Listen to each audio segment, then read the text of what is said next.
Astronomy की सबसे बड़ी तहकीक क्या है? स्टीफन हॉकिंग ने ये कहा कि कायनात फैल रही है।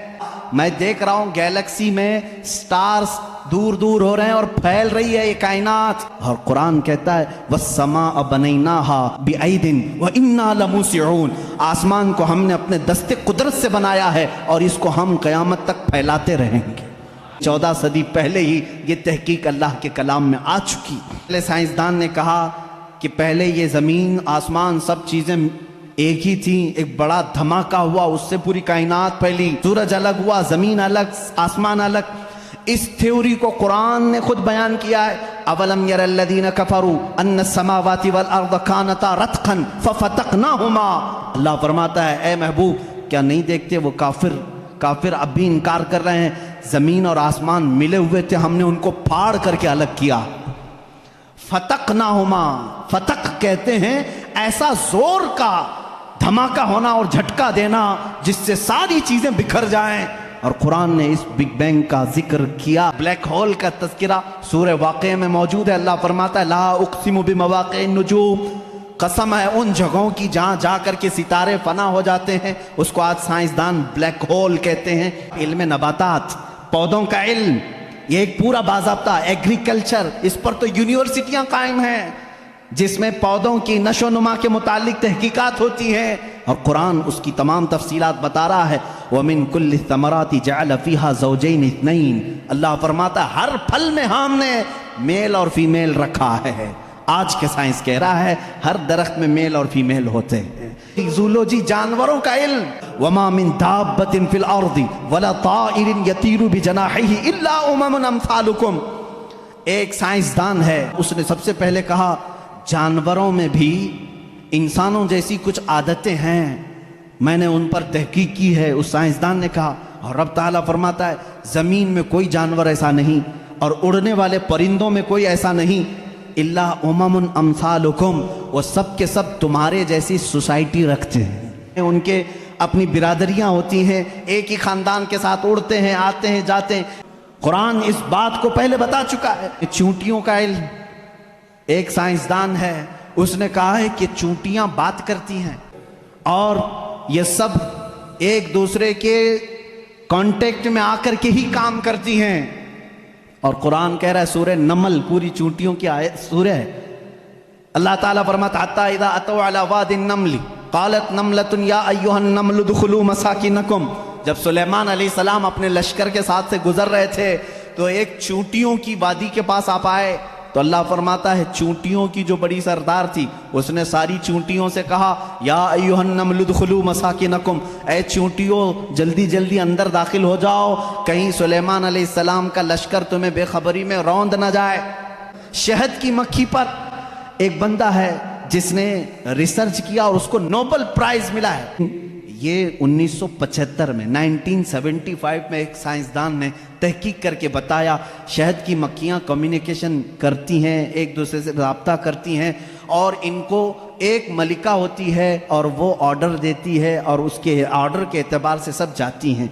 और कुरान में देखो रब ताला फरमाता है वअौहा रब्बुका इलन नहली अन इत्तखिज़ी मिनल जिबाली व मिन शजरि बुयूतन फस्लुकी सुबुल रब्बिकी ज़ुलुला यख़रुजु मिन बुतूनिहा शराबुम मुख्तलिफुन अलवानुहु फ़ीही शिफ़ाउन लिन्नास। अल्लाह फरमाता है तुम्हारे रब ने शहद की मक्खी को ये इल्म दिया है और शहद की मक्खी का जो वर्ड यूज़ हुआ है अरबी में वो मुअन्नस यूज़ हुआ है।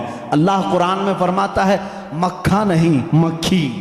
1975 में ये भी ईजाद किया शहद कहाँ से निकलता है, तो बाज़ लोगों ने कहा वो थूक देती है मुंह में से, अब तक तो यही मालूम था।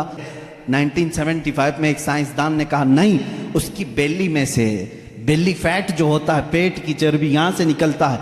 रब ताला फरमा रहा है यख़रुजु मिन बुतूनिहा, हम शहद उसके पेट की चर्बी से निकालते हैं। इसमें अल्लाह की निशानियां हैं और ख़ुद मौला ने फरमाया शिफ़ाउल लिन्नास, इसमें पूरी तुम्हारे लिए इंसानों के लिए शिफा है। अल्लाह ताला फरमाता अफ़ला यंज़ुरूना इलल इबिली कैफ़ ख़ुलिक़त, तुम नहीं देखते कि ऊँटों को अल्लाह ने कैसे पैदा किया।